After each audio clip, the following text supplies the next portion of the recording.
welcome to Religion Off the Beaten Track with Robin Douglas, a podcast on the lesser-known aspects of religion and belief.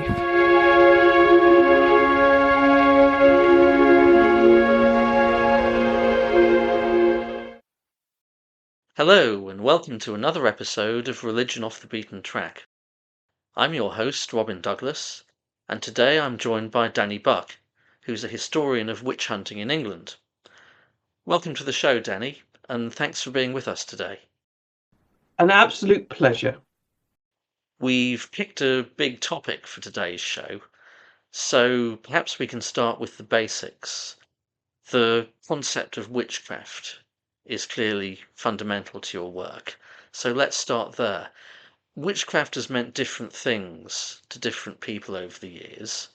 Today there are many people who identify as witches and see it as a positive thing. Your work is on the 17th century, when things were clearly different.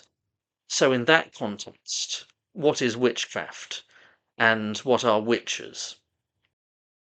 So I've been generally looking at those people accused of allying themselves to the devil, making a pact with him, and then being granted demonic power to harm people. So particularly weirdly in East Anglia, we have the tradition of the familiar, that you're given a little animal that sucks from the alleged witch's extra teat and then could be used to cause harm. Okay, so witchcraft is essentially black magic, because for the purposes of your research, it's something that's defined by fundamentalist Christians, Puritans. It's about that. All these things are being thought of in Puritan terms. It's an inverse Puritan. So the Puritan has made this wonderful covenant with God, has been lifted up and, learnt to be a better person. Inversely, the witch has made a pact with Satan, a covenant that has been signed in blood and leads them to ever darker places and to darker congregations. Okay, well, that leads on to another question, which is why people believe in witchcraft. And you're saying that Puritans come to believe in it by inverting their own beliefs.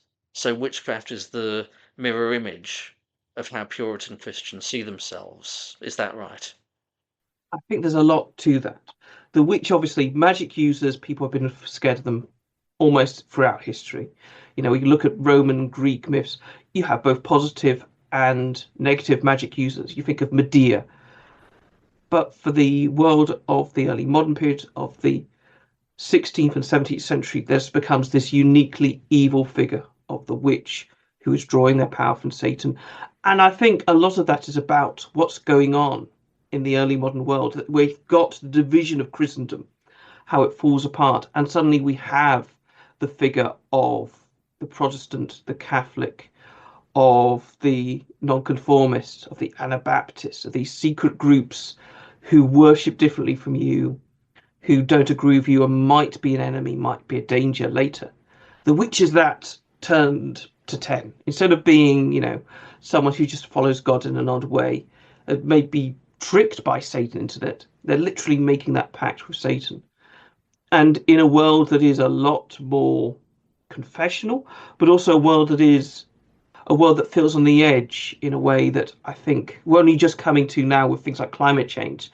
If you're dealing with a world facing the Little Ice Age and the giant confessional conflicts between the battles between Catholics and Protestants, between different forms of Protestantism, and a world that's wrong, it's too cold, it's got unusual weather, that it's not surprising that you see that as part of this cataclysmic conflict between Satan and God, and the devil is the agent of that conflict. So the witches is the agent of that conflict.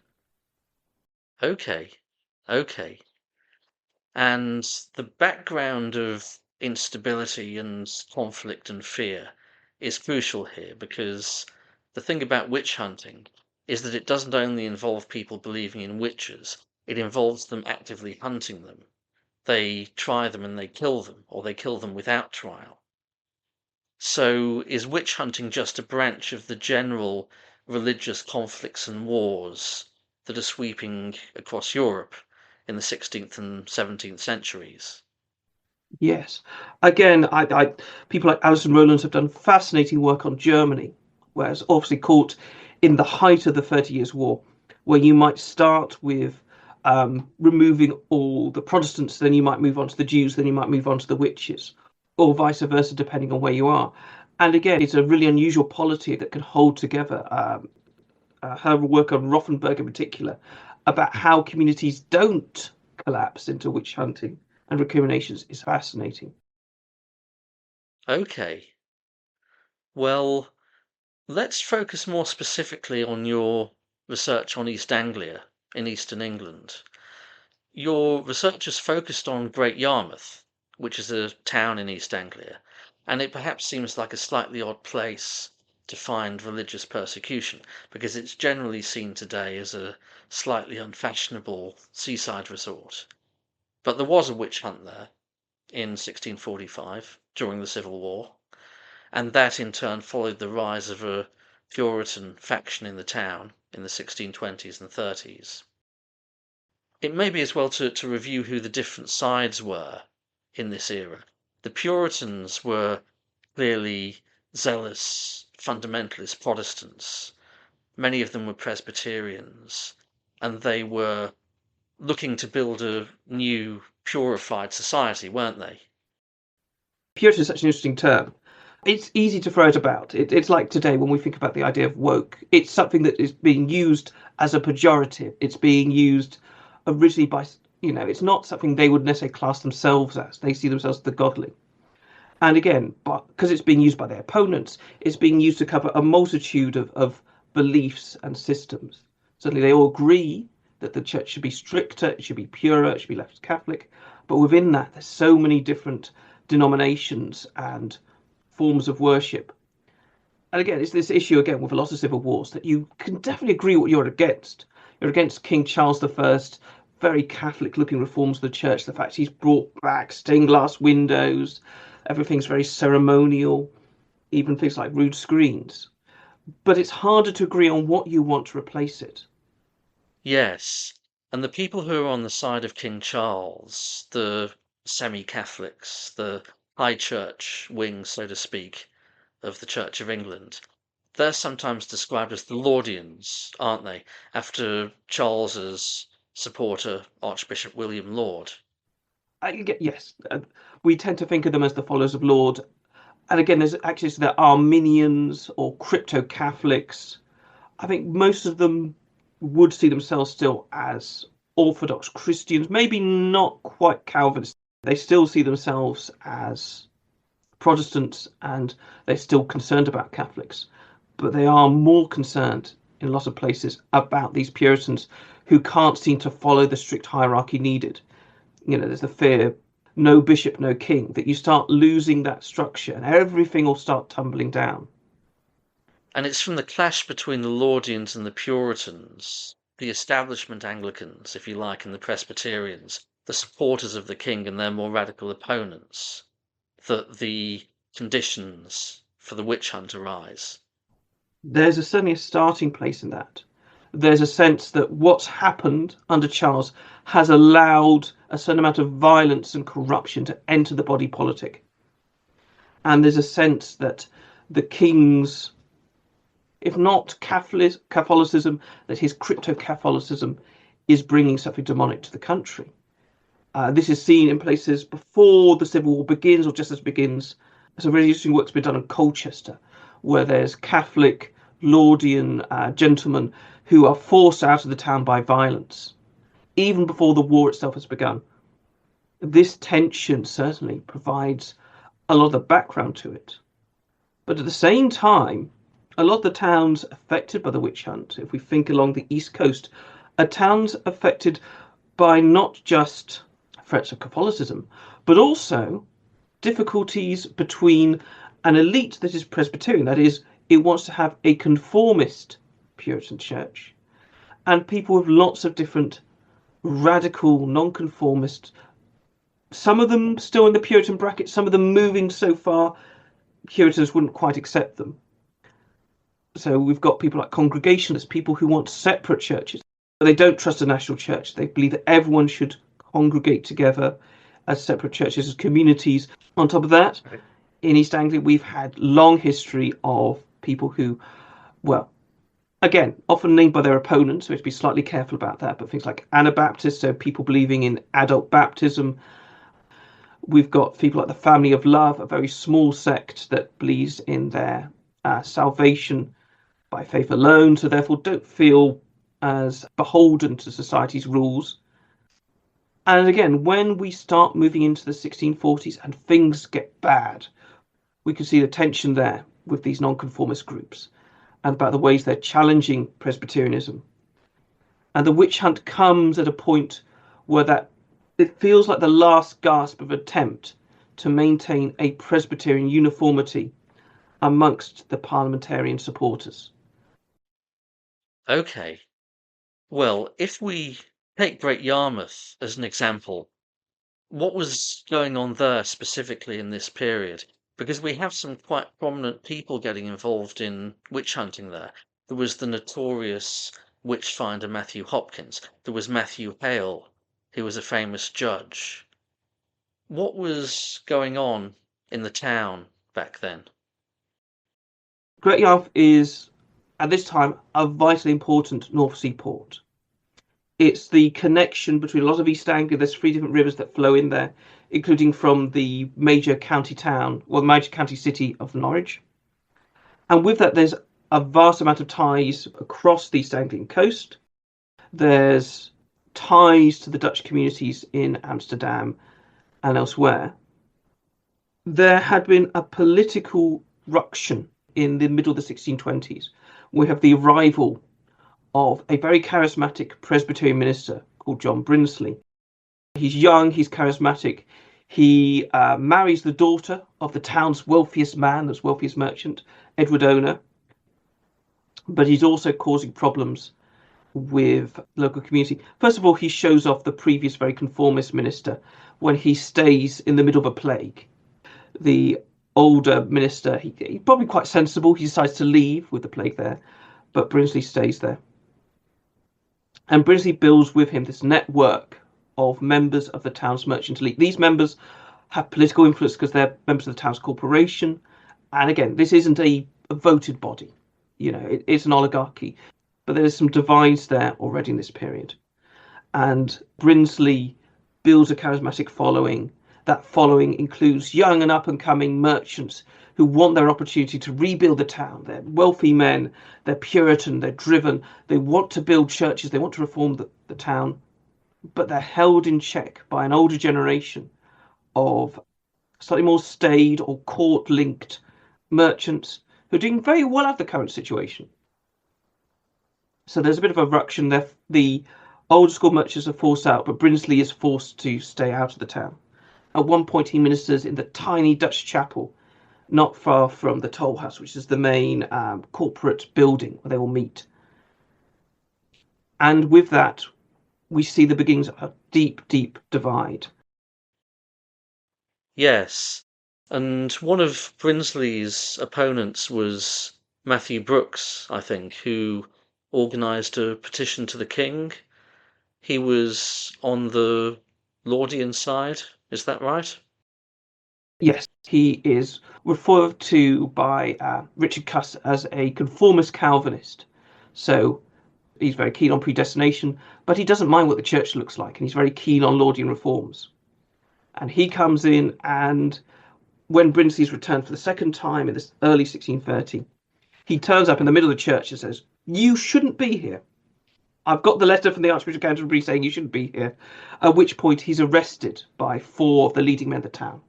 3 members of the corporation, but also another interesting figure, Miles Corbett, who is later regicide, becomes MP. At this time, he's the recorder, so he's the judge.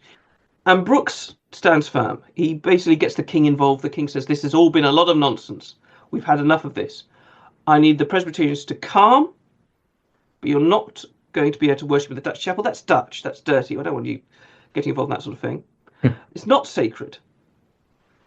Brinsley leaves. He's luckily found a patron for him in nearby Somerleyton and preaches weekly there. So that means that you get a lot of sermon gadding, that the elite show their pleasure at this state of affairs by leaving on Sundays to go to a better church, as they see it. But this deep conflict and that desire to rebuild that community. Yes. Miles Corbett's an interesting figure, isn't he? As you say, he was one of the regicides of King Charles, and he prosecuted an astrologer for witchcraft, as I recall. It's interesting because his first prosecution, well, in the corporation records, we have a very tantalising note where he lists a woman called Violet Smith, who he orders being sent to Norwich, to the main county jail there, to be investigated for witchcraft. But I haven't found any more about her. But also, 1638, he makes his first accusation against Mark Prynne, this fascinating figure. He is basically an amateur astrologer. He's basically got like an abridged version of a proper almanac and a few other volumes of astrological knowledge and a few different books. He's basically able to run a small-time business of looking for lost things, mostly, it seems, rather than love remedies or anything like that. And most of the time he's a tenant farmer, but obviously he's got some time in the evening to be able to sort of read through these books. People are asking things. I think we've got a sailor who wants a lost cushion, someone else wants a lost hat. But also I think there's a tantalising reference again to the corporation book, where he is paid 30 shillings, which is a lot of money, for helping a distracted man in the bridewell. So again, possibly a slight medical practice using astrological knowledge. And for some reason, Corbett's taken against him. Now, I've got some personal theories based on the evidence available. Prynne is very close, as far as we can tell, to Matthew Brooks. So he's probably in with the high church crowd. So that might be one reason. Another reason just seems to be he seems to be just very bright, but slightly annoying to the Puritans of the town, that he's sort of getting away with it. Certainly is enough for Corbett to be prosecuting this accusation in 1638, and again in 1645 as part of the larger witch hunt when Matthew Hopkins is invited to the town. Okay. It seems that so much of this is bound up with the inter-Christian hostility between the Puritans and the Laudians.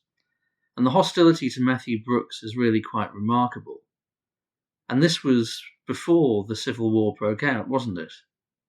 Yes. We've got the petition for Matthew Brooks, which comes from 1642. So this is obviously just before the war's broken out, but the government of the church has kind of broken down.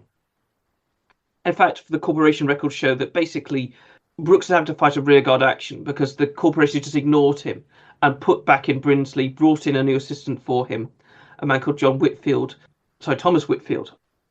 But the accusations that Brooks makes about the abuse he suffers go back way into when he's arrived. In fact, even to his predecessor, a man called Thomas Barker. So Thomas Barker is preaching, and he's got the wise of the Puritan congregation members have got slightly raised seats, and they're shouting at him during the sermon, saying his preaching is like the barking of a dog. Which goes to show everyone loves a good pun. With Brooks himself, he suffers all kinds of things. Again, a lot of it's threatening language from women, which I find is really fascinating. And he basically has enough of this. He actually removes the raised seating for the members of the corporations. They can't shout at him in the middle sermons, but they do. People said if he was in the pulpit right now, I'd throw him down, break his neck. They threatened to throw lime in his eyes to blind him. At one point, he says his assistant, Thomas Cheshire, he was wandering along, and then all these women get behind him and they start ramming him in the back, running their elbows down his back, and again spitting at him, threatening him. Enough so that Thomas Cheshire is forced to leave. He just can't stand it. Brooks is of harder stuff. He stays up right until the bitter end, but it gets very, very bitter. The worst is this really, really awful event. Late 1641 in the winter. He's had to go to Parliament because he's having to defend himself. So his poor wife, who's heavily pregnant, their 8 children and their maid are in this house he's got. It's not even his proper vicarage because they won't give it to him. They're sat there in the evening when suddenly a mob arrives.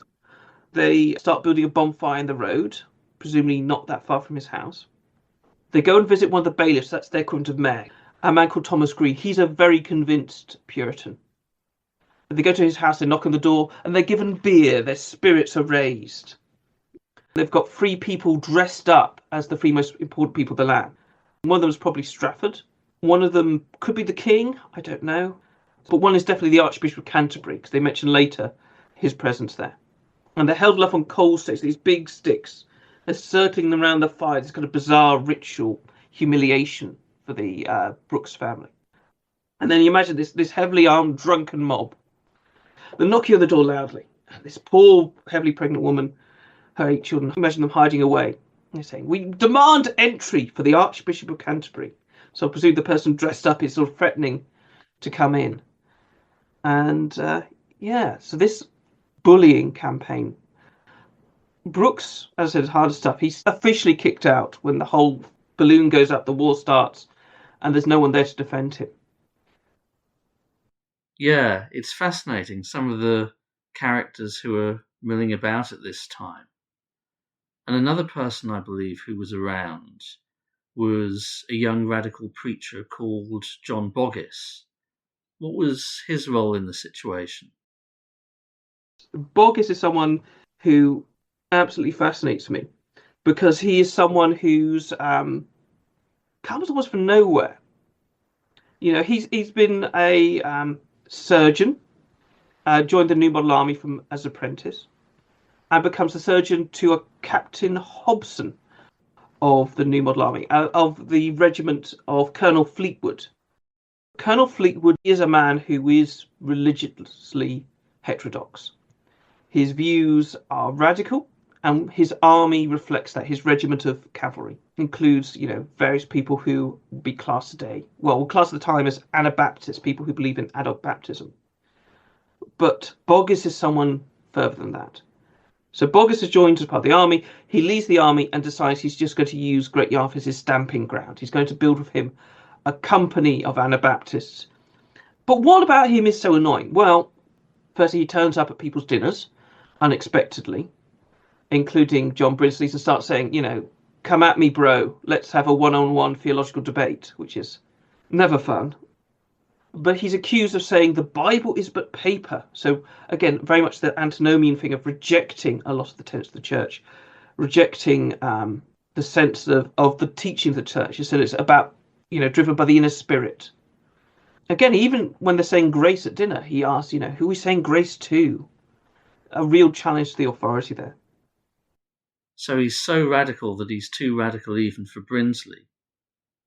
He's much too radical for Brinsley. Brinsley, by this point, he's going to be in his 40s. He's settled down, and he wants this nice, serious Presbyterian Great Yarmouth, where everyone's going to be obedient, turn up to church. In fact, at one point, they asked the previous garrison to help them ensure everyone attends church. So having these radical groups forming their own separate churches and threatening the ministers, it doesn't look good. It doesn't feel good. And again, it's interesting that he is wandering around Great Yarmouth in 1645, the year that the corporation decides they need a witch hunt. They need to call upon Matthew Hopkins. Again, partly that's because that's the year Matthew Hopkins is active. But it feels more to it that there is this young radical wandering around the town with a few different supporters asking for debates. So you have witch hunting starting as a result of these religious conflicts, the Puritans against the Laudians, and different factions within the Puritans against each other. And it's from these tensions that the violence is unleashed that takes the form of witch hunting. Yes. Well, the only one I haven't mentioned now, which I think is one I think is most controversial but most interesting, is about congregationalism. Because congregationalism is so interestingly tied to Presbyterianism, that they are basically the same belief, but only about whether one should choose to be part of the congregation if you're a Congregationalist, or if you should be forced to be part of the congregation for your own salvation if you're Presbyterian. What do you do with the retrograde? Should everyone be forced to live a godly life, even if it's not something that's possible for them, if they are damned?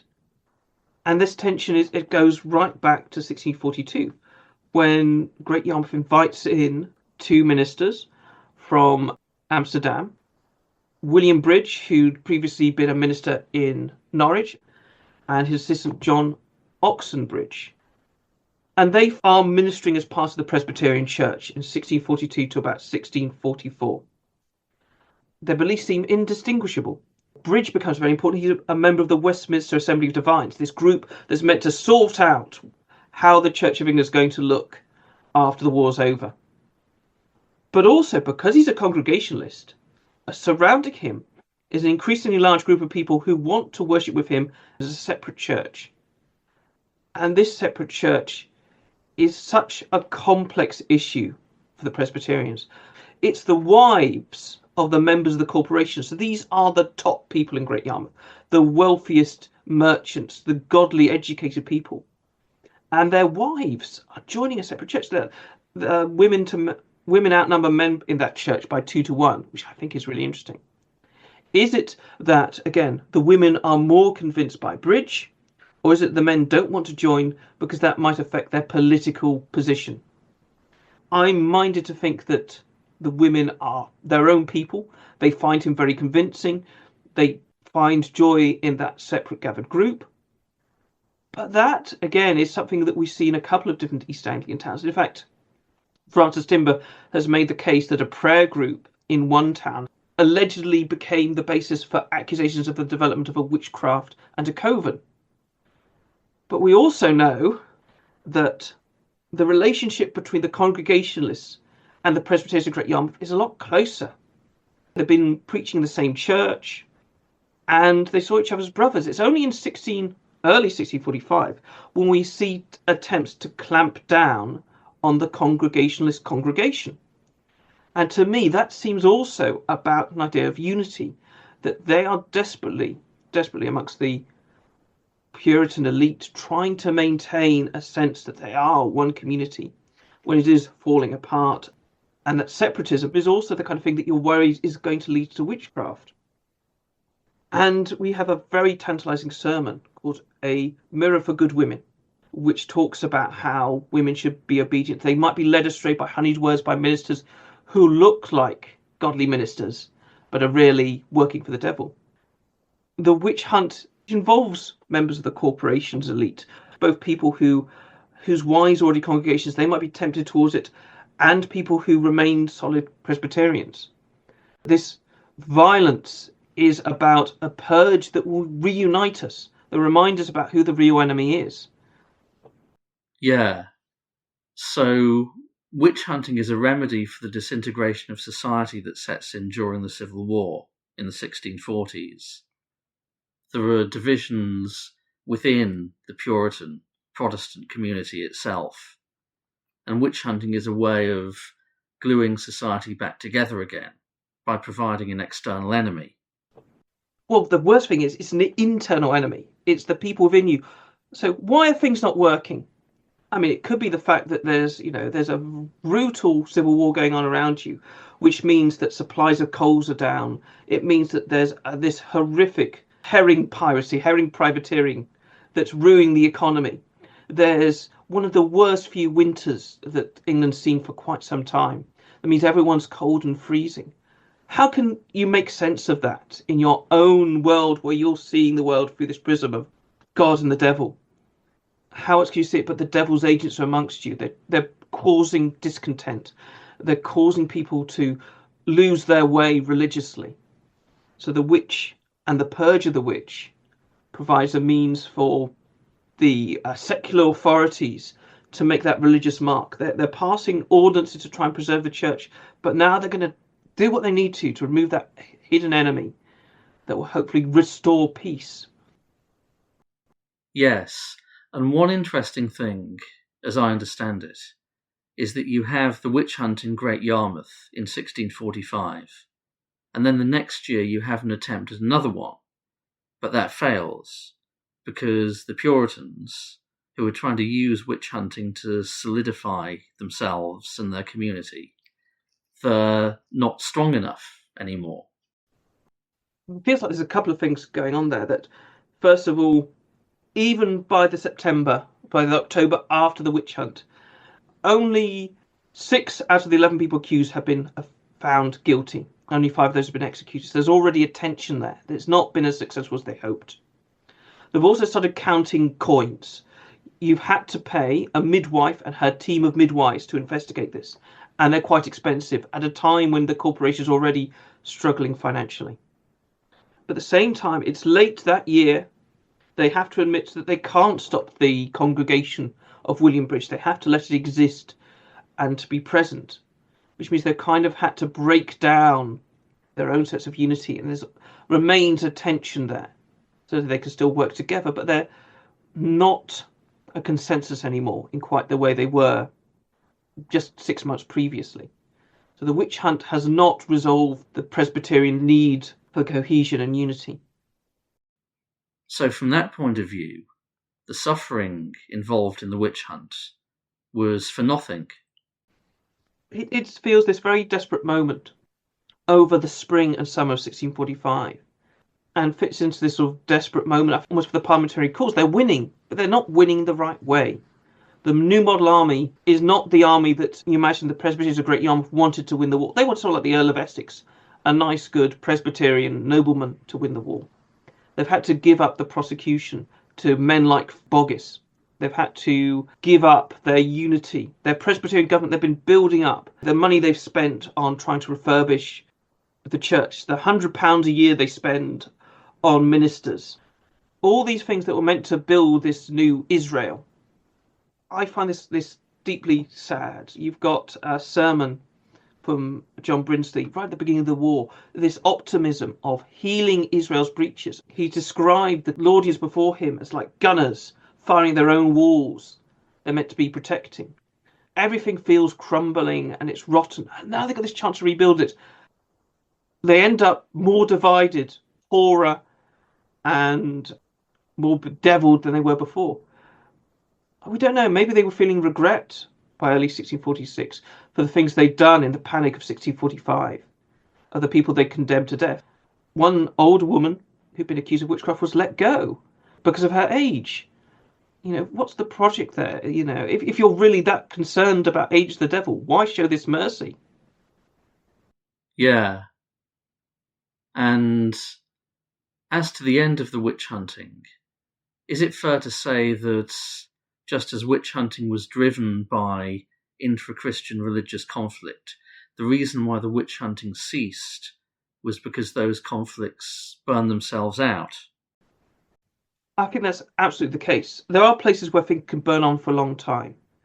But in Great Yarmouth, once the initial victims are gone, or once the initial victims have been found not guilty, we see there's still accusations being made, but they're not successful.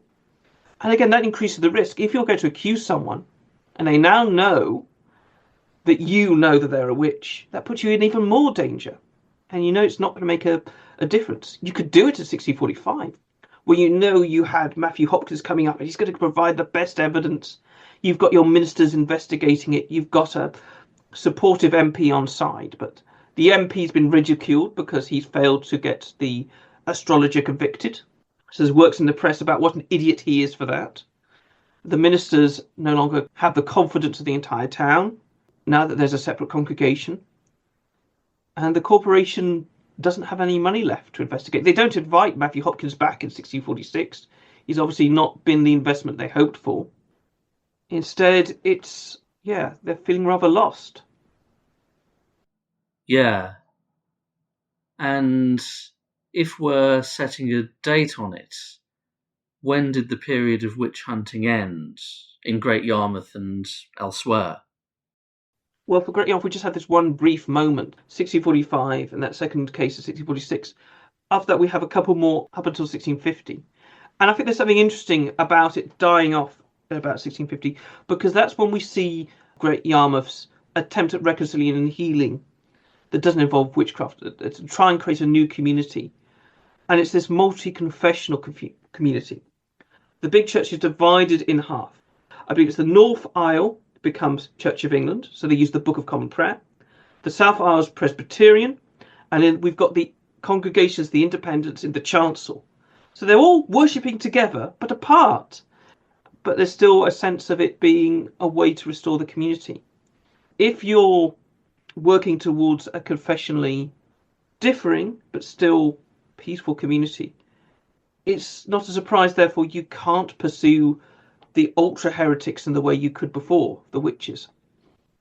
I think there's a lot to the complicated situation of the 1650s where people are trying to muddle along confessionally that makes witch hunts much more difficult. And again, we get the Restoration and we get the rejection of that Puritanism.